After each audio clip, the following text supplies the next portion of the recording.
Sir देखा जा रहा है एसआईआर जो फार्म है सिंपल तरीके से कोई समझ नहीं पाता, सिंपल तरीके से बताएं, हम फार्म नहीं भर पा रहे हैं वो समझ पाए इसको।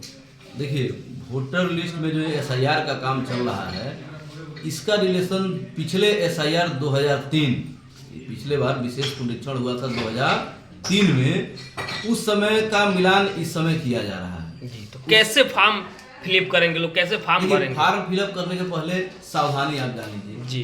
जैसे आपको आपके घर पे बीएलओ जो फॉर्म दिए होंगे जी, इसके पीछे सारे चीज लिखे हुए हैं जी। लेकिन हमारी जो मतदाता हैं जी, वो मतदाता पढ़े लिखे नहीं हैं, वो फॉर्म भरने में चाहे भरवाने में गलती कर दे रहा है। कैसे भरा जाएगा फॉर्म? तो भरने में सर्वप्रथम जन्म तिथि यहाँ पे भरना है, आधार के अनुसार भरा जाएगा। आधार संख्या जो है वैकल्पिक लिखा हुआ है लेकिन ये जरूर लगेगा। जी। फिर यहाँ पे मोबाइल नंबर लगेगा और जिसका भी यहाँ नाम है उनके पिताजी का नाम यहाँ। अच्छा, ठीक है जी। इसके बाद इनके माताजी का नाम यहाँ भरा जा रहा है।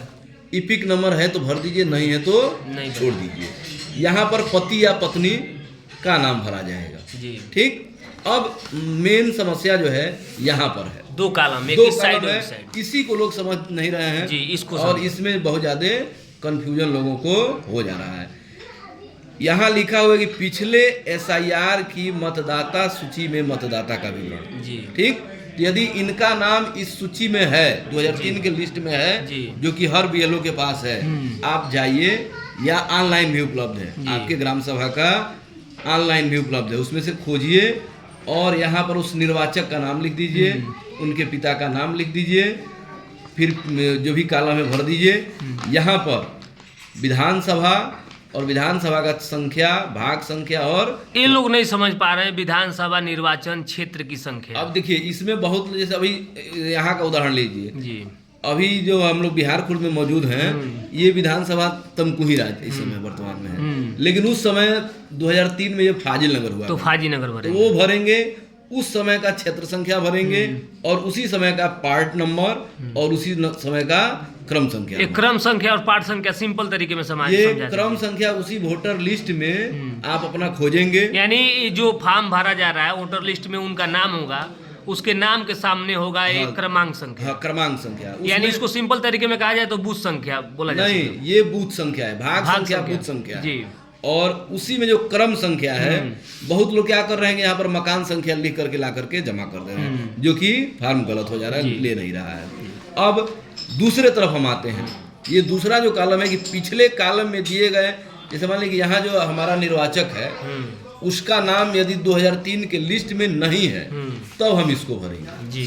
इसमें हम 4 लोगों का, अपने संबंधी 4 लोगों का नाम भर सकते हैं, माता, पिता, दादा, दादी, यानी किसी एक का नाम। किसी एक का। तो जिसका भी नाम हम भरेंगे, उसके पिता का नाम भरेंगे। नहीं, पिता का नाम नहीं भरेंगे। जैसे यहाँ नाम हम लिख दिए उस आदमी का, उस वोटर लिस्ट में क्या संबंधी का नाम लिखा हुआ है। इन जैसे 2003 में मान लीजिए कि किसी के पिता का नाम लिखा हुआ, नहीं तो पति का नाम लिखा हुआ, तो यहाँ पर हम संबंधी का नाम लिख देंगे। फिर यहाँ पर हम जिला भर से, मान लीजिए कोई विवाहित महिला है दूसरे जगह से यहाँ आई है, उनके में बड़ी दिक्कत हो रही है, ये लोग क्या कर रहे हैं कि यहीं का भर करके वर्तमान वाला दे दे रहे हैं, इससे समस्या खड़ी हो जा रही है। हम क्या करेंगे, इनके जैसे मान लीजिए इनकेस, जैसे मान लीजिए एक महिला है, एक महिला का फॉर्म ले लीजिए, इनके महिला के पिता का नाम है असरफिन होगा, ठीक, इनका नाम यहाँ रहेगा, चाहे इनके माता का नाम यहाँ रहेगा, और उनका डिटेल यहाँ पर 2003 का भरा जाएगा, तब जाकर के सही होगा। ठीक है।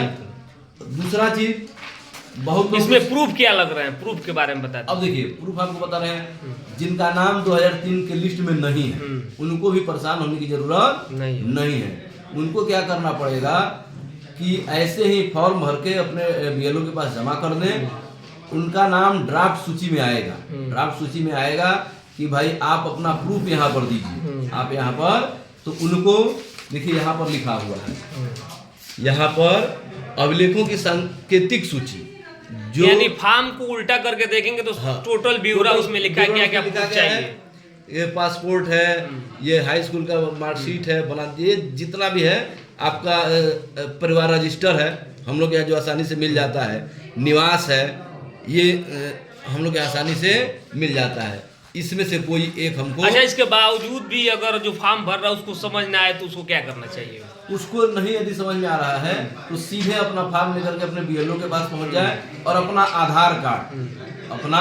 आधार कार्ड लेकर के अवश्य बीएलओ के पास संपर्क कर ले कि भाई हमको ये परेशानी हो रही है। चाहे वहाँ जो अध्यापक अन्य उपलब्ध हो उनसे मदद दे करके इस समस्या को दूर कर सकते हैं। एक और अच्छी बात बोलो, जैसे इनकेस मान लीजिए कोई आदमी सऊदी अरब है जी, उसका फॉर्म यहाँ पे फिलअप करना है जी, तो उसके लिए ऑनलाइन सुविधा उपलब्ध है। ऑनलाइन सुविधा उपलब्ध है। उसको आपको क्या करना पड़ेगा कि वोटर्स पे का एक वेबसाइट है eci.nic.in पर, और वहाँ क्लिक करते जाएंगे, फिल इन, वहाँ पर फिल SIR फॉर्म दिया हुआ है, उसको भर दीजिए, यहाँ आ जाएगा, यहाँ बीएलओ उसको फिल करके आपका ओके कर देंगे। बिल्कुल, जो आपको समझ में ना आए आप कमेंट करके बता सकते हैं। आपका जो समस्या होगा कमेंट बॉक्स में आपका समाधान किया जाएगा। उसके बाद भी समझ में नहीं आ रहा है तो सीधे आप अपने बीएलओ से संपर्क करें और SIR फॉर्म जरूर भरें। और कब तक इसका समय है सर? 4 तारीख 4 तारीख तक। हाँ, 4 तारीख के बाद लास्ट डेट है। हाँ, यदि 4 तारीख तक आप नहीं फॉर्म भर पाते हैं तो बिल्कुल परेशान होने की जरूरत नहीं है। आपको नोटिस दिया जाएगा, आप अपना फिर से उसमें जमा कर सकते हैं।